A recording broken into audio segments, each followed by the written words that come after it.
Mapagpalang araw po sa ating lahat. Ngayon naman po ay dadako naman po tayo sa ikatlo sa huling wika ng ating Panginoong Hesus. Sinabi po rito, nakita ni Jesus ang kanyang ina at ang alagad na kanyang iniibig na nakatayo sa malapit. Sinabi niya sa kanyang ina, "Ginang, narito ang iyong anak." 27, pagtapos noon, sinabi niya sa alagad, "Narito ang iyong ina." At mula sa oras na iyon ay dinala siya ng alagad sa kanyang sariling tahanan. Yun po, kung mapapansin po natin sa ating mga verse na binasa po, ay pinapakita po dito yung pagmamahal ng isang lingkod sa kanyang Panginoon at ang pagmamahal naman ng kanyang ina sa kanyang anak at ang pagmamahal ng anak sa kanyang ina. Pinapakita po dito na kahit gaano kabigat paman po yung pinagdadaanan noong mga panahon na yon ng bawat isa, hindi pa rin po nawawala yung pagmamahal, no, na dumadaloy po sa kanila, no, kahit ano pong pagsubok na yon. Sa pagsubok po na yon, marahil nakakatakot po. Marami pong umusig sa kanila, pero si John, si Maria, at yung dalawang Maria pa po, si Maria na asawa ni Cleopas at si Maria Magdalena po, hindi po nagpakita ng takot, no? Sabi nga po sa 1 Corinthians chapter 13, verse 13, "And now these three remain, faith, hope, and love. But the greatest of these is love." Makapangyarihan po sa lahat ng pagmamahal, no, na pinakita po nila at sinamahan po nila ang ating Panginoon sa krus ng Kalbaryo. No? Noong mga panahon po bang yun, nakakatakot po ba yung pangyayari po ba ng panahon na yun? Opo, siguro, di ba po? Kasi marami pong umuusig sa kanila, malamang po is nakakatakot po ng mga pangyayaring yun dahil pwede po silang madamay at baka po ipako rin sila sa krus. Pero yun nga po, si John hindi po nagpakita ng takot at sinamahan po ang ating Panginoong Jesus at ganoon din po si Maria na ina ni Jesus at si Maria na asawa ni Cleopas at Maria Magdalena nandun din po sa krus ng Kalbaryo, no? At sinamahan po nila ang ating Panginoon. At kung nagtatanong po tayo, nasan po yung ibang apostol ng mga panahon na yon? Maari pong sila po ay natakot, no, ng mga panahon na yon dahil yun nga po, marami pong nagpe-persecute sa kanila. No? Yun nga po, baka madamay po sila, no? Maari pong natakot po sila.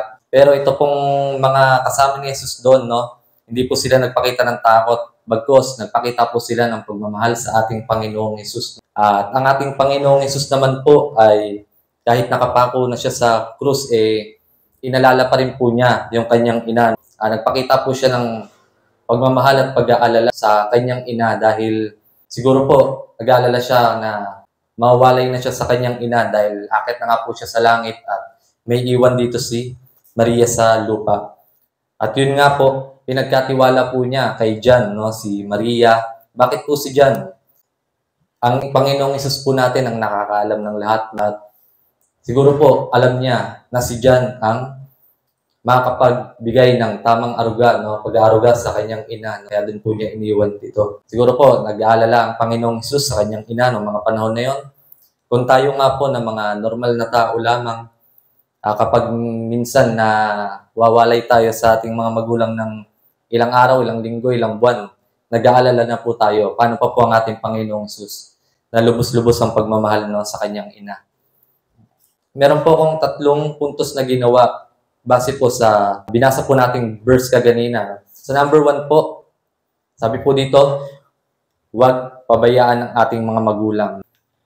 Ang mga magulang po natin ang ibinigay ng Diyos para umalalay at gumabay at umubog sa atin. Opo, marahil nung mga bata pa tayo, napagbubuhatan po tayo ng kamay ng ating mga magulang. Dati nagagalit po tayo at hindi po natin kayang tanggapin kung bakit tayo nasasaktan, sinasaktan.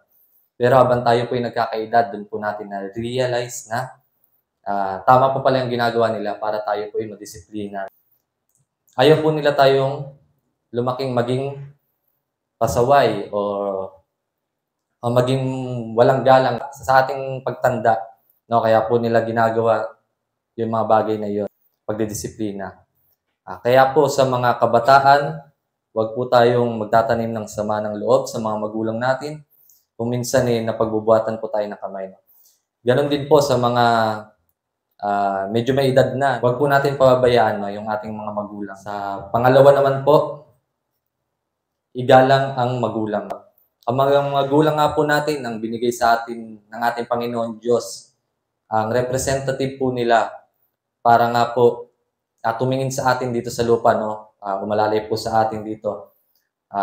Itinakda po ng Diyos na ang bawat isa ay ipanganak ng kanyang ina. Marapat dapat lamang po na igalang, irespeto at mahalin natin ang ating mga magulang. At sa paggalang po natin sa ating mga magulang ay may kalakip din po itong pangako mula sa ating Panginoong Diyos.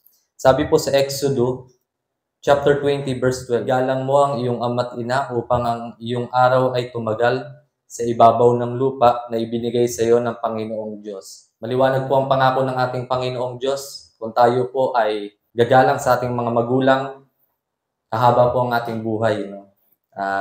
Tatagal po tayo sa mundong ito. Yun po, hindi lang po natin, siyempre napapasaya po yung ating mga magulang sa tuwing tayo po ay magalang sa kanila.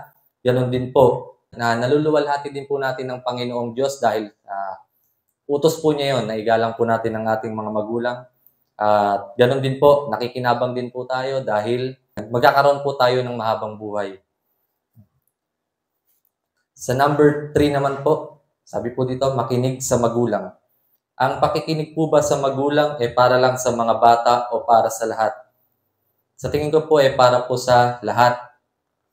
Sa kabataan man po o sa mga nasa tamang edad na, dapat pa rin po tayo makinig sa ating mga magulang. Meron nga po tayong kasabihan, sabi po ng matatanda, papunta pa lang po tayo, pabalik na po sila. Ano man pong pwede nating pagdaanan, nalampasan na po nila. Sabi nga po ni Haring Solomon sa Proverbs chapter 19, verse 20, "Listen to advice and accept discipline, and at the end, you will be counted among the wise." Sabi po, matuto daw po tayong makinig at tumanggap po ng disiplina dahil dun po may karunungan po sa ating mga tinatanggap na advice galing sa ating mga magulang. Mahalaga po na sa bawat pagdidesisyon natin sa buhay nanghihingi po tayo ng advice sa ating mga magulang. Mahalaga po na dapat alam natin ang mga magulang natin ang higit na nakakakilala po sa atin. Kung ano pong nakakabuti sa atin. Sa mga kabataan, mahalagang makinig lagi sa mga magulang dahil sila ang mas higit na, yun nga po, nakakaalam sa kung ano ang makakabuti at makakasama po para sa atin. Ganon din po sa mga nasa tamang edad na, mahalaga rin po na marinig po ng mga magulang natin yung mga plano po natin sa buhay. Kahit po tayo nasa tamang edad na, mahalaga na marinig po natin sa loobin, damdamin ng ating mga magulang para po na magabayan nila tayo at maging maayos po ang ating ginagawang pagpaplano sa buhay. Sa mundo po, inilagay po ng Diyos ating mga magulang. Ginawa po silang representative ng Diyos para po tayo ay alalayan. Itinakda ng Diyos na ang kabataan ay dapat makinig at igalang ang kanyang magulang at ang magulang naman ang gagabay sa kanyang anak. Yun lang po. Maraming salamat.